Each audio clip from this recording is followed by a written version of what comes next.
बज गया बिगुल, बिछ गई चुनावी बिसात, बजेगा डंका और किसकी होगी मार, सत्ता के सबसे बड़े रण क्षेत्र का हार, विधानसभा का महासंग्राम। प्रेक्षकांनो, आमच्या चॅनलमध्ये आपलं खूप खूप स्वागत आहे। यावेळी आपल्या सोबत आहे डॉक्टर अभिलाषा गावतुरे। आपण बल्लारपूर मतदारसंघातून काँग्रेस पक्षातर्फे आपण संभावित उमेदवार आहात।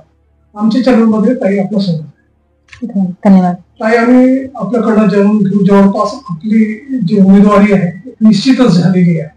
मला सांगा, कशा प्रकारचा आपल्यामध्ये उत्साह आहे आणि कशा प्रकारचे आपले प्रचार दौरे सुरू आहेत त्याबद्दल सांगा।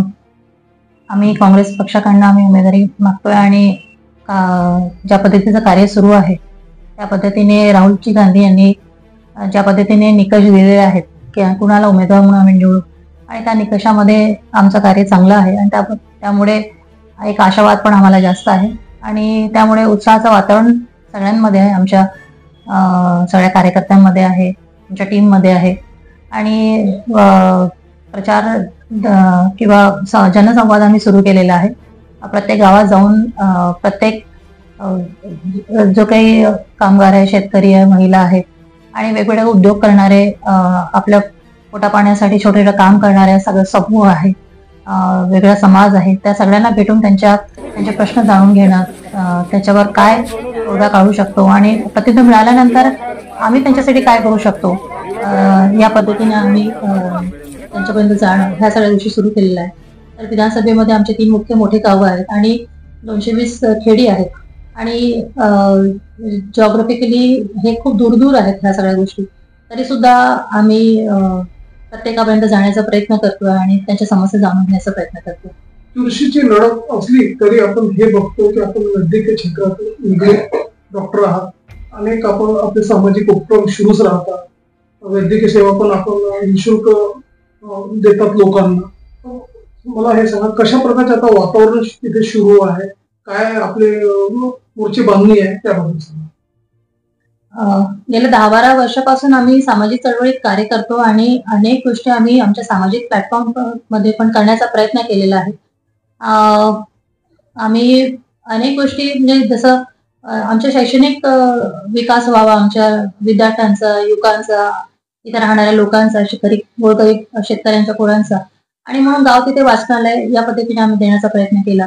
त्यांचे काही शैक्षणिक प्रश्न असतील तर त्यांना चांगले मार्गदर्शन करणारे काउन्सिलर हे पद्धतीने देण्याचा प्रयत्न केला आणि आम्ही त्या कार्यक्रमाला आणि इंटेन्सिफाय केलेला, वाढवलेला आहे। आणि फक्त निवडणूक आहे म्हणून नाही, तर तो आमचा नेहमीच प्रयत्न राहतो की जास्तीत जास्त लोकांना जे हवं आहे, त्यांची गरज जी आहे ते देण्याचा। आणि शैक्षणिक आरोग्याच्या बाबतीत सुद्धा अनेक प्रश्न आम्ही उचलून लावून देतो की मेडिकल कॉलेजला काय सोयी असायला पाहिजे, RS ला काय मिळायला पाहिजे, मिळत नसतील तर आम्ही काय करू शकतो, आम्ही सरकारला किंवा इथल्या लोकल गव्हर्नमेंटला, गव्हर्नन्सला कशी मदत करू शकतो, या पद्धतीने सुद्धा आमची डॉक्टरांची टीम वारंवार त्यांना भेटून त्या गोष्टी करत असते। आणि वेगवेगळे कॅम्प लावणं, वैद्यकीय याच्यात काय अडथळे आहेत आणि आम्ही त्याला कशा पद्धतीने आम्ही दूर करू शकतो, या पद्धतीने सुद्धा आम्ही प्रयत्न करत असतो। आणि म्हणून शेतकऱ्यांचे पीक विम्याचे प्रश्न आहेत, वेळोवेळी आम्ही ते प्रश्न घेतोय आणि आम्ही सरकारला बाध्य करतोय की त्यांनी पीक विम्याचे प्रश्न सोडवावे, बोलावे। आमचे व्याघ्र हल्ले वाढलेले आहेत, शेती ज्या लोकांची आहे जंगलाच्या आजूबाजूला, आणि आमच्या शेतकऱ्यांचे प्रश्न वाढलेले आहेत, तिथे दहशत निर्माण झालेली आहे, अनेक मृत्यू झालेले आहेत। प्रत्येक गावामध्ये दर 8-10 दिवसांनंतर आम्हाला कुठली ना कुठली वाईट बातमी हिंस्र प्राण्यांच्या हल्ल्यामध्ये ऐकायला मिळते आणि म्हणून आम्ही वन विभागाकडे सुद्धा वारंवार जाऊन या गोष्टीला आम्ही वाचा फोडलेली आहे आणि त्यांनी उपाययोजना करावी म्हणून आम्ही त्यांना बाध्य केलेलं आहे।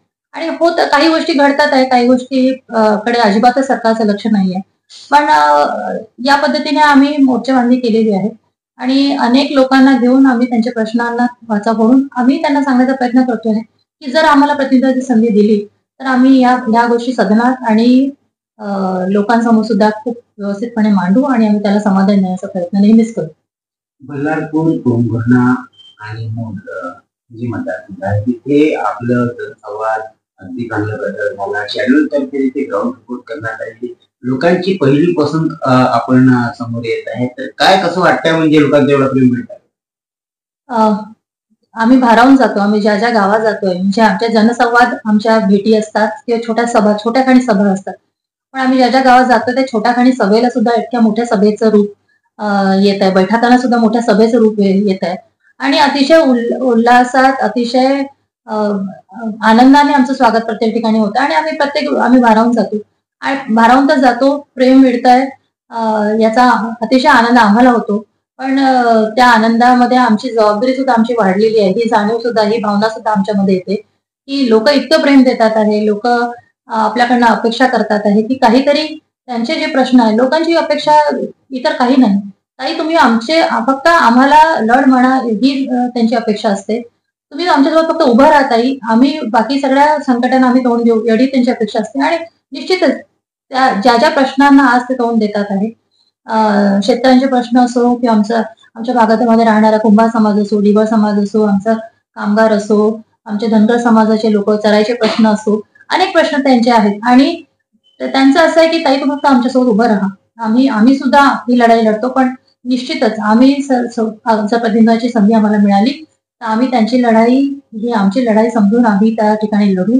आणि फक्त न्याय देण्याचा नाही तर पॉलिसी मेकिंग मध्ये यांचे जी प्रश्न आहेत, जी कित्येक वर्षापासून प्रलंबित आहेत, त्यांच्यासाठी विचारच म्हणजे ह्या लोकांना कधी इनविजिबल लोक आहेत, ते अदृश्य लोक झाली आहेत ही आमच्या सरकारला. त्यांचे प्रश्न दिसत नाही, ती लोक दिसत नाही, वारंवार ती बोलतात आहे, वारंवार ते निवेदन देतात आहे, पण प्रश्न दिसत नाही. निश्चितच या लोकांच्या प्रश्नांना आम्ही सदनात नेऊन आम्ही त्यांना मोठ्या प्रमाणात तोडगाच देणार नाही, तर अनेक संध्या त्यांच्यासाठी कशा निर्माण करता येतील, आमच्या कुंभार समाजासाठी, डिवळ समाजासाठी, धनगर समाजासाठी, ओबीसी समाजासाठी, शेतकऱ्यांसाठी, कामगारांसाठी आम्ही त्याचा सुद्धा विचार आम्ही निश्चितच करू. आणि ती परिवर्तनाची नांदी अतिशय सुखाची आणि चांगली राहील ही आम्हाला माहिती आहे. आमच्या महिलांना आज रोजगार नाही, अतिशय एका म्हणजे हातावर खाऊन दुसऱ्या हातावर जगणं असं त्यांचं सुरू आहे. आणि ते जर मिळालं त्यांना, अतिशय छोट्या छोट्या गोष्टी आहेत पण निश्चितच त्या गोष्टी अतिशय परिवर्तन करू त्यांच्या जीवनात आणू शकतात हे आम्हाला माहिती आहे. आणि म्हणून आम्ही आरोग्य, आम्ही रोजगार, आम्ही शिक्षण, उच्च शिक्षण आणि इथे मिळणाऱ्या रोजगाराच्या संधी आणखी कशा निर्माण करता येईल. आणि महिला सुरक्षेचा प्रश्न हा अतिशय गंभीर होत चालला आहे. बहीण योजनेबद्दल जे महिलांमध्ये भरभराट झालेला आहे, महिलांना वाटतं कुठेतरी त्यांची सुरक्षा खतऱ्यामध्ये आलेली आहे, त्यांची एरणीवर आलेली आहे त्यांची सुरक्षा. पण हे असं महिलांना वाटतं आणि त्यांना जे फायदा मिळाला पाहिजे ते फायदा मिळत नाही, महिलांना खात्यात पैसे येत नाही. तर अशा प्रकारे त्यांची गंगाई होत्या, त्यावर आपण काय बोलणार? निश्चितच जी लाडकी बहीण योजना आणली, लाडकी बहीण योजना फक्त ज्या महिलांनी लोकसभेमध्ये यांना या इथल्या शिंदे सरकारनं जी जागा दाखवली किंवा मोदी सरकारनं जी जागा दाखवली त्याची फलश्रुती म्हणजे आज महिलांना आमिष दाखवून कुठेतरी आपलासा करण्याचा त्यांचा प्रयत्न आहे. आणि तो अतिशय वरवरचा प्रयत्न आहे, अतिशय खोटानाटा प्रयत्न आहे. एकीकडे तेलाचे भाव वाढवायचे, सिलेंडरचे भाव वाढवायचे, विजेचे बिल आमचे एवढे यायला लागले, पाण्याचे बिल यायला लागले आणि एकीकडे 1500 रुपये द्यायचे आणि दुसरीकडनं पाकिट मारायचं, अशा पद्धतीचा कार्यक्रम सुरू आहे. आणि त्याला आमच्या महिला बोलणार नाही किंवा त्या आमिषाला भूलतापांना बळी पडणार नाही हे आम्हाला माहिती आहे.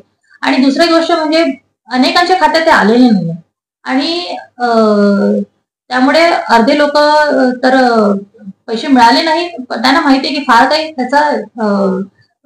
त्याचा काही उपयोग फार होणार नाही. पण जे काही मिळतात त्या महिलांना आमचेच टॅक्स पेडचे पैसे आहेत आणि आमचेच पैसे आहेत, आपलेच पैसे आपल्याला इकडे खिसा कापून जर देत आहे तर ठीक आहे, आम्ही घेतोय. पण जो 46,000 कोटीचा बोजा जो सरकार वाढलेला आहे आणि त्या बोजामुळे त्यांनी अनेक योजना बंद केलेल्या आहेत. इकडे आमच्या काही कंत्राटी शिक्षक काम करतात, त्यांना पगार मिळणं बंद झालेला आहे. अनेक अशा वेलफेअर स्कीम्स बंद झालेल्या आहे. एकीकडे लाडकी बहीण म्हणून महिलांना पैसे मिळत आणि निराधार महिलांना जे पैसे मिळत होते ते 5-6 महिन्यापासून मिळत नाहीये. म्हणजे तिकडे बंद केली एक योजना आणि इकडे सुरू केली. ही एक प्रकारची महिलांसोबतच केलेली फसवणूक आहे सरकारची. आणि म्हणून आम्हाला असं वाटतं की महाराष्ट्रातील महिला आहेत ह्या पुरोगामी महिला आहेत, फुले शाहू आंबेडकरी विचारातून आणि राष्ट्रमाता राजमाता जिजाऊंच्या विचारातून घडलेल्या महिला, त्या महिला त्या भूलथापांना बळी पडणार नाही हा विश्वास मला आहे. आम्ही संदेश दिलेला आहे, ज्या लोकांना पोहोचलो नाही आपल्या माध्यमातून सांगू इच्छिते की आपण प्रतिनिधीची संधी द्यावी, आपण आपली सेवा करण्याची संधी द्यावी आणि आम्ही आपल्या प्रत्येक प्रश्नांना आम्ही तोडगा देण्याचा प्रयत्न करू आणि आपल्या सोबत राहू हीच हेच आपल्याला मागणी माझी आहे. इच्छुक हे होते डॉक्टर अभिलाषा गावतुरे. आपण आपल्या विधानसभा क्षेत्राबद्दल आपल्या जाणता अनुभव आहे आणि आपण सर्व पूर्ण माहिती आम्हाला दिली आमच्या चॅनलला आणि पुढच्या महिलांसाठी आपण विजन मांडले, शेतकऱ्यांसाठी पण विजन मांडले आहे आणि आपण आपला वेळ आमच्या चॅनलला दिलो काही त्याबद्दल आपण धन्यवाद.